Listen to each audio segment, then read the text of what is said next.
All right, guys. Today, another episode of the Weighing In Podcast. I'm joined by my man Valter Walker, the top 10 UFC guy in the world right now. Number 8 on the media on the meta. Is it number meta? No, yeah, you're number 10 in meta, and you're number 8 in the media. I'll go with the media if I was you. But Valter, man, thanks for joining me, man. Hope we can have a great conversation, man. Yeah, my pleasure be here, bro. Thank you for the invitation, and let's fucking go. You're in Moscow right now, so the time changed a little bit. I was trying to set this up over the last 2 days, and we were finally able to get the time working. And what's the time change? You're what, 6 p.m. at night right now? Yeah, now he's like 6:30 in the night. 6:30. Hey, look, you had a great performance against Thomas Peterson. Everyone's kind of been knowing you as like the heel hook king or the leg lock king or the foot hunter. Do you feel like it's kind of painting you into a corner though, because people don't realize how good you are everywhere else? You know, I explain something another on my last fight, but my coach, if you know the truth, I take the leg on the last fight as plan of my coach. I don't really want to take the leg because I think I cannot do that again. I think like I did a lot many times already. I think this time I cannot because my opponent gonna be ready for this, you know. And my coach told me, let him take down you, and from the bottom side, like you take his leg, like when you're back on the floor, Yeah. you can do this better, you know. And say, coach, maybe this guy will control me and make me tired, and I lose by decision. I don't want that. Like let me strike, you know. I wanna show my boxing, my Muay Thai because I have trained that. I wanna show my progress, you know.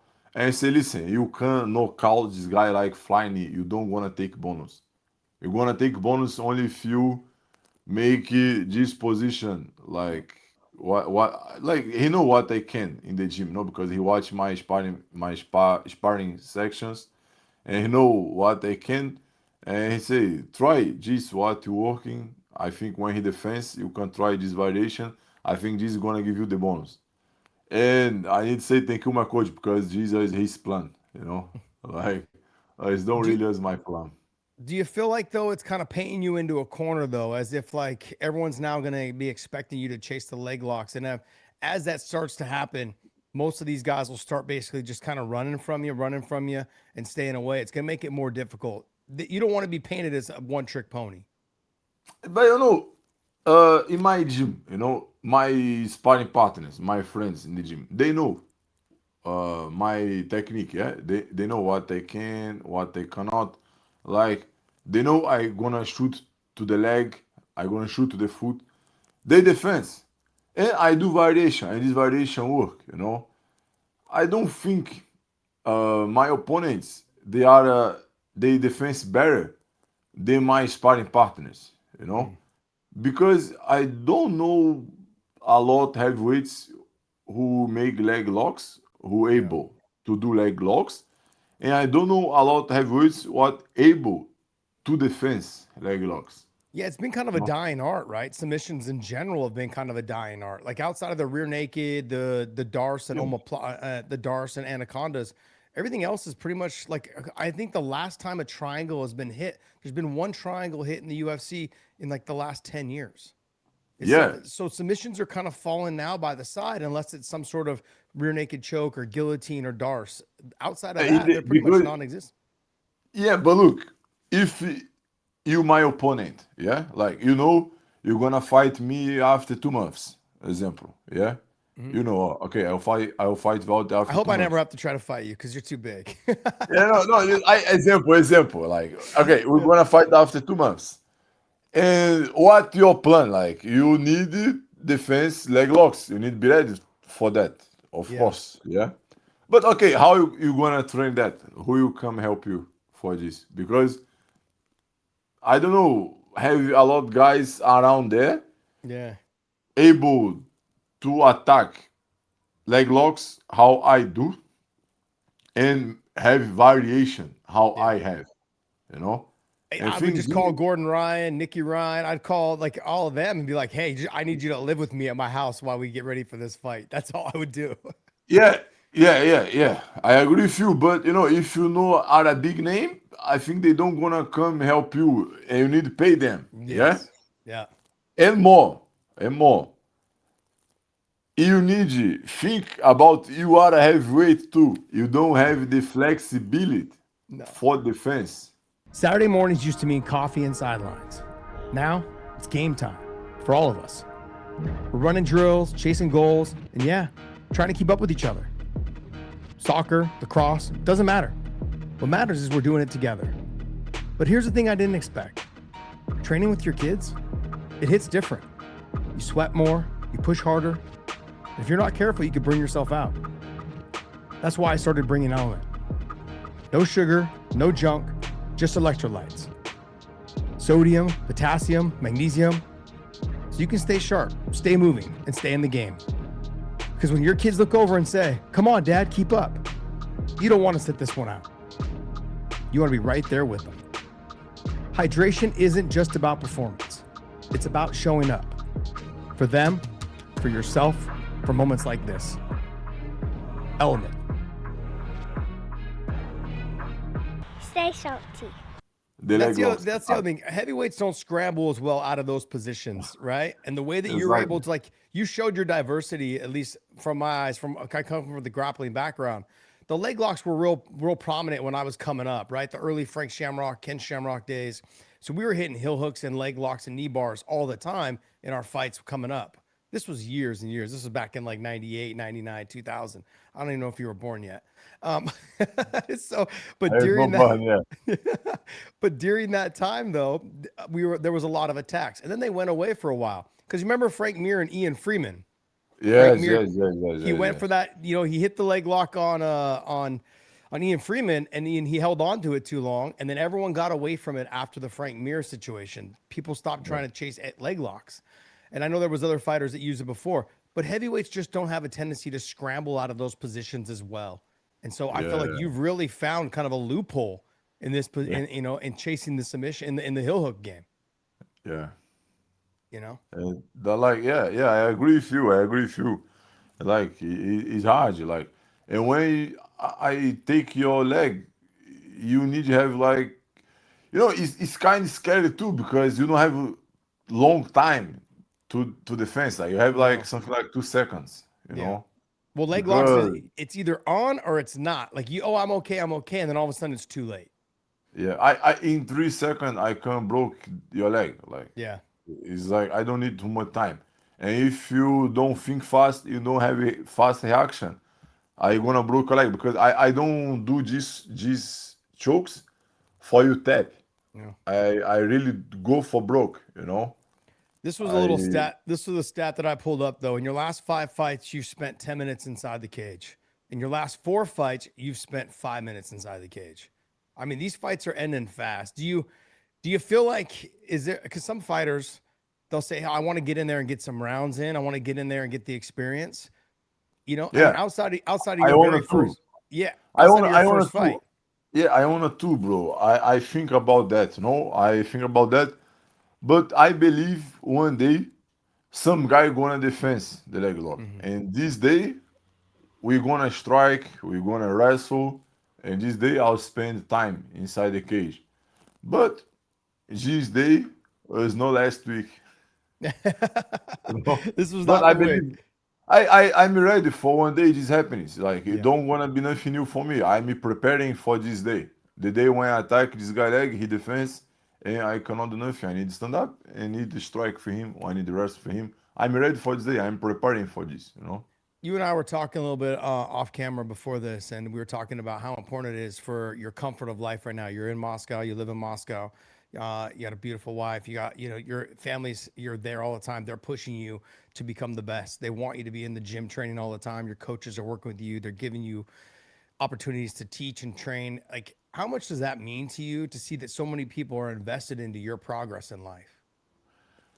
I take this and give them everything back. You know. My wife, she worked before. She is a engineer nuclear physics. She have a good job, Also, but you she you spend married up. You married up. Like you. Do you yeah, understand? Do you understand that? yeah, yeah, Uh, yeah. Like she have a good job, but I think she spend a lot of time in the office. And 5 months ago, I take out her of her work. oh, good. She stopped work, and after this victory, I may open my gym in Moscow. It's Okay. like Walker Jiu-Jitsu. I open my gym. It's like half Jiu-Jitsu, half fitness. Yeah. Half business is with my coach. And my wife gonna take care of the business. I will just sometimes be the trainer there. I'll train kids, and that's it.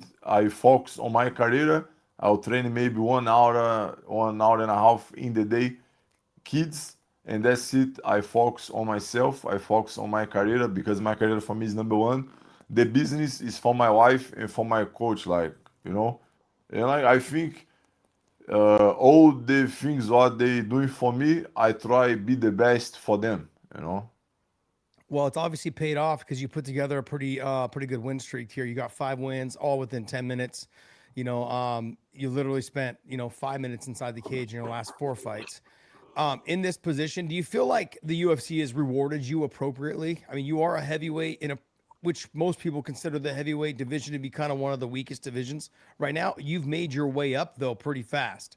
You're sitting right now, I think, at number 8 in the media rankings, and they have you right there. So, do you feel like you just jumped 3 spots after that last win? What kind of names are you looking for right now? I'm looking for Derek Lewis. Hmm. I think can be an interesting fight because he's like recordist about not knock people out. He the guy who really turn off people, and I'm the guy who choke Hmm. people. And think can be interesting fight. He have a big name for me. Interest. Um, You would still as take well. that fight. You would still take that fight though, even though he's not in the rankings right now. So he dropped out of the rankings after the White House card. He's not in the rankings. You would still take that fight. You'd be fighting backwards. Yeah, because he big name, bro. I respect this guy. He have a big name. He very famous guy, and I think for me is interesting fight. But if you think about rank, I go to like Josh Hockett. Is an interesting fight. I think it's kind of like fight for like a main event. Hmm. Me and Josh Hockett, we can bring the show. And I don't really like this guy. He talk a lot shit about my country. He talk a lot shit about Brazilian people. I never do that on training. I never do that on the fight. But if I take Josh Hockett leg, I gonna broke his leg. I will try. He gonna tap, and I don't gonna stop. I gonna broke his leg. He gonna go to hospital after our fight for surgery table. So that fight interests you as well, Josh Hogan. Josh Hockett, I wanna send him to hospital. I wanna finish his career like a fighter. I swear for you, if I take his leg, I will end his career. I'll make him need to go hospital and make surgery on his knee, make surgery on his feet. I don't really like this guy. I don't care if the fight go down contest, if they kick me out from UFC. I don't care. I just wanna finish his career. He's one of those kind of like hybrid heavyweights. He's about 235, 238 pounds. He's got good wrestling. He's got fast hands. He's really exploded onto the scene because of the way he does his gimmick, the way he sells his fights. Like Chael had his, Colby Covington had his, other guys have had theirs. He's kind of somewhat taken it over the top a little bit at times. What about him though is it the way he fights that keeps him interested with the fans interested in him and the UFC interested in him, or do you feel like it's just the trash talking along with it all? I don't really care for him. I tell you what, I wanna fight him and finish his career. I wanna send him to hospital. Who are some of the guys in this heavyweight division? Let me give you some names real quick off of this, right? Like you've got guys right now. Right now, you're ranked number 8 in the media, and you've got Cortez Acosta above you, Hokit's above you at number 6. You got Rizvan Kuniev is number 5. You got Alex Bejeda at number 4. You got Pavlovich at 3, and then 2 is Volkov, and then Cyril gone up that way. But I mean, ultimately, like you haven't really fought a top 10 guy yet, Yeah. and I did see some comments that you had made about, you wanted to take bigger risks, but you also want to be compensated for those bigger risks. Have you been able to work a new contract out with them? Are you guys in the works of that? Before we start getting into the top 10 guys? Yeah, bro, I don't want to rush too. I'm ready. I'm not ready, Isaac, for a big risk like top 10 guys. Mhm. For me, interesting top 10 only for Josh Hockett. Right now, I'm young, bro. If you take these top guys, they all very older than me. I'm Yeah. just 28 years old. All these guys, they like 33, 34. They on their best time of heavyweight, you know. I'm just start, For what I want to rush, for what I need to take this risk. If UFC come with big money, for me, no interesting because I Mhm. know I can make this big money later. I know my potential as a fighter. I know my potential in social media. I know who is me. I know my potential. I know my price. They can come with very big contract and say, let's go fight with these guys like top three, top Mhm. two. For me no interesting. For me no interesting because I know I'm not ready. You know, I can go there and don't show good fight. I wanna make a good fight, but when I'm ready, if I'm not ready for that, for what I go. So let me get this straight. So then if they called you tomorrow and said, "Hey, we got a top 5 opponent and a new contract for you for this much money," like would you turn it down or would you just say like, "Okay, hey, I'm not ready yet?" Only for Josh Hockett. If another guy, for me no interesting. Guys like Josh Hoka, do you feel like the trash talk has become more important than winning these days when guys can kind of make their way up the rankings a lot faster based off of social media followers and and how much they talk? Yeah, 100%. These days is not like i- if you just good fighter is not enough. Hmm. You are a very good fighter is not enough. You need to know how to speak English, how to speak another language. You like it's important. You work on social media is important. Trash talk as well, but trash talk have a limit. But as well is important. I think anyway, black market is marketing too. You know. Hmm. Then in these days it's really very important. It's like it's our job. Like we need to do this great. There's a lot of 205 pounders coming up. They're kind of those hybrid guys. You got Jamal Hill coming up. Alice Beheaded just came up. There's Rakic is making his debut, I think, this weekend, at the heavyweight division. What do you say to those guys that are leaving the 205-pound division, which is not a very stacked division right now either? I would actually say that's probably an easier division or probably one of the weakest divisions in the sport, more so than the heavyweight division. What do you say to those guys that are coming up? Because heavyweight they think be heavyweight is like easy, but okay, if you down of the top 10, I think it's not really hard.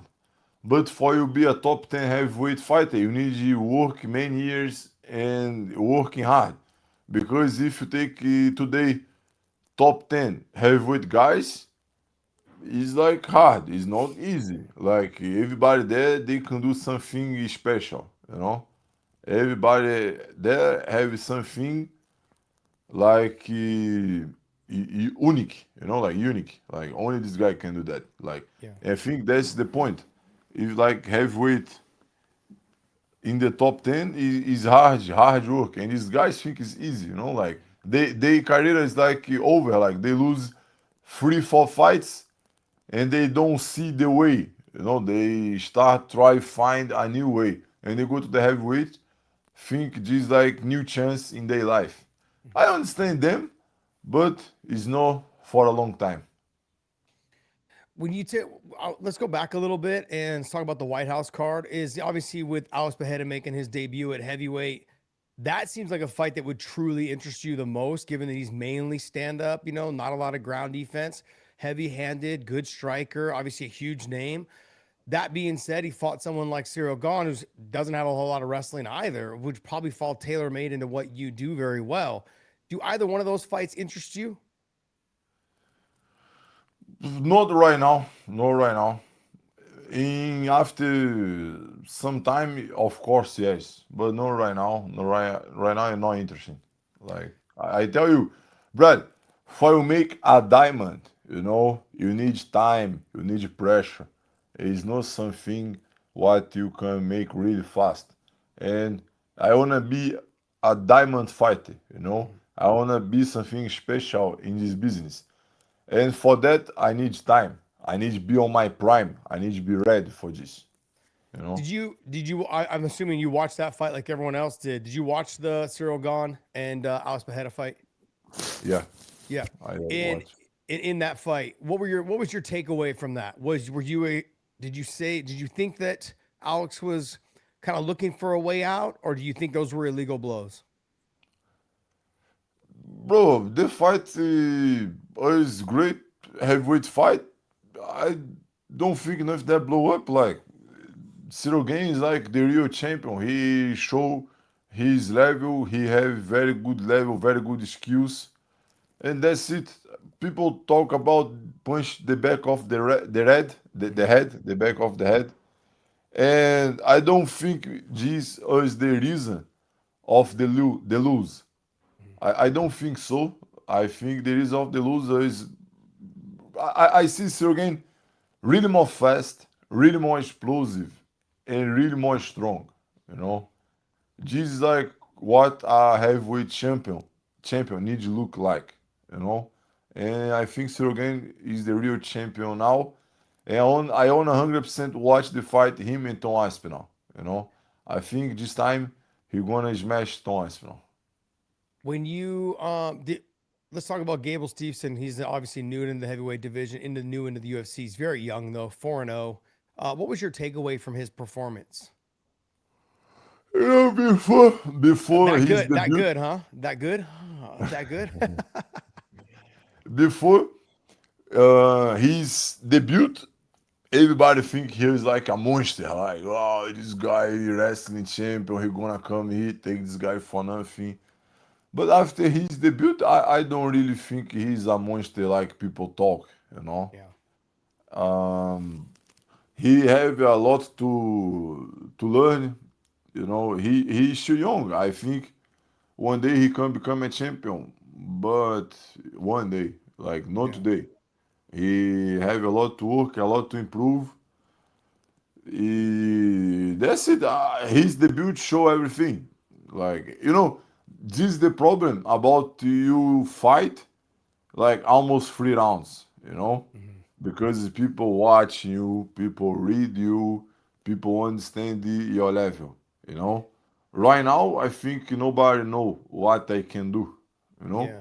because my fights I really don't show nothing. I go there, choke people legs, and go out. Nobody knows what I can, what I cannot. Nobody knows if I'm good, if I'm not. You know.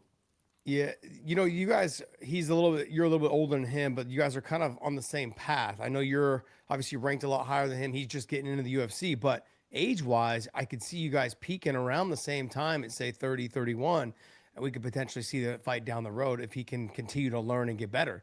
Um, Yeah. that a fight that somewhat interests you? Olympic gold medalist, U.S. Olympic gold medalist. I mean, just one of the most highly anticipated prospects coming in the UFC ever. I think right now we have a lot of prospect champions in the UFC, like young heavyweight guys, young talents. I think after 3, 4 years, we're gonna see who is the best.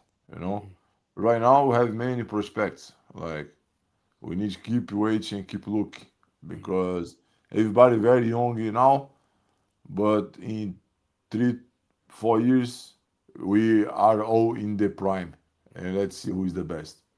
Your brother's been in the spotlight in the UFC for quite a while now, and you're now getting into that spotlight as well. Do you feel like you're kind of in his shadow, or you're kind of peeking out around the shadow, or you never felt that way at all? I don't really think about that way. He's my brother. I love him. I'm inside this business because he bring me. My name is like Valter Ignacio. Valter Walker is because of him for show some kind of respect to him. And I don't care if people talk I'm his shadow or if he's my shadow. Like I don't really think about that in this way. I think we are brothers. We have the same name. We need to show for the people like our name, who are we, and that's it. Like never every time when I was young, people talk I'm his brother, his young brother, I'm his shadow. Yeah, I say, yeah, I'm his brother. Like I never like think bad about that. Like being his brother bring me a lot good things. Why I be don't gonna like that? When he is very famous, bro, I pick up many girls. Do you know how? I just come into the girls and I tell, I'm Johnny Walker, brother. And this girl's like, oh, I'm Johnny Walker, brother. We live in Thailand and this is his peak, he is very famous. Bro, I pick up so many girls just because I'm Johnny Walker, brother, And why this gonna bother me, I take his car. I live in his house, and this time I don't really fight the UFC, nobody know me. I just go somewhere and say, yeah, I'm Johnny Walker, brother. I go inside the club, they give me table, just because I'm Johnny Walker, brother. I bring a lot bitches and say, yeah, come on, I'm Johnny Walker, brother, I drive his car, and like, yeah, I'm driving car with Junior brother. Come on, let's go. And this for me is good, Nothing bad being his brother. For me, is amazing, amazing. When people say Johnny Walker brother, they say, yes, sir, it's me. For me, it's amazing being his brother. You guys have had a little banter back and forth in the media, kind of like, oh, maybe I'll fight my brother. None of that. Like, that's not even an option for you guys. It doesn't sound like. No, bro, I talk with this guy every day, bro. Sometimes we fight, I That's talk family. some shit to him, but is this guy my brother? Do you have a brother or you don't have a Yes, brother? I do. Bro, you fight with your brother, yeah, when you was young, like. Yeah. When I was young, yeah. My brother don't want to fight me now because he can't fight. But Yeah, you like guys can. look, Both you guys can fight. yeah, look. When I was young, I fight all the time with my brother. Now we got a bigger. We keep fighting, but now we are a little bit famous, and Yeah. people know when we fight. People know when we fight, and people say, "Oh, they fight. Let's fight on UFC, bro." I fight with this guy all my life. This guy is my brother. What the fuck you talking about? He's like, we just fight. It's like, what is what brother do? We fight, we make peace. We fight to make peace. All our life was like that. Just you guys now know about that. But in my life, it's like nothing new. Yeah. All right, my man. Hey, I want to thank you so much for joining the show, man. I appreciate it. So you're saying Hokik is the guy that you want, or Derek Lewis. You'd like the Derek Lewis fight, but Hokik, if Yeah, they were to offer you, you'd take that at any time. yeah, anytime. Anytime. My man, I want to wish you nothing but the best. Have they talked to you actually before I let you go? Have they talked to you about a future fight? Have they brought up Not yet, anybody? not yet, Nothing? not yet. No dates, no ideas, maybe in the fall, winter, something like that? I wanna Nothing. fight August in Abu Dhabi, or November in Qatar, but nobody talked to me yet. My manager is on that work. Let's see if I have some news next week. I don't know. Let's see. Saturday mornings used to mean coffee and sidelines. Now it's game time for all of us. We're running drills, chasing goals, and yeah, trying to keep up with each other. Soccer, lacrosse, doesn't matter. What matters is we're doing it together. But here's the thing I didn't expect. Training with your kids, it hits different. You sweat more, you push harder. And if you're not careful, you could burn yourself out. That's why I started bringing Element.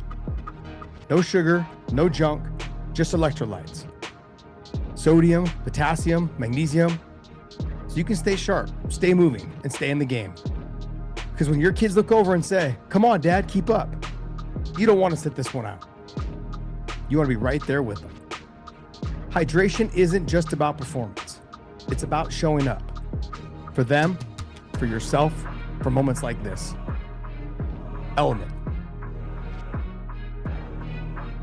Stay salty.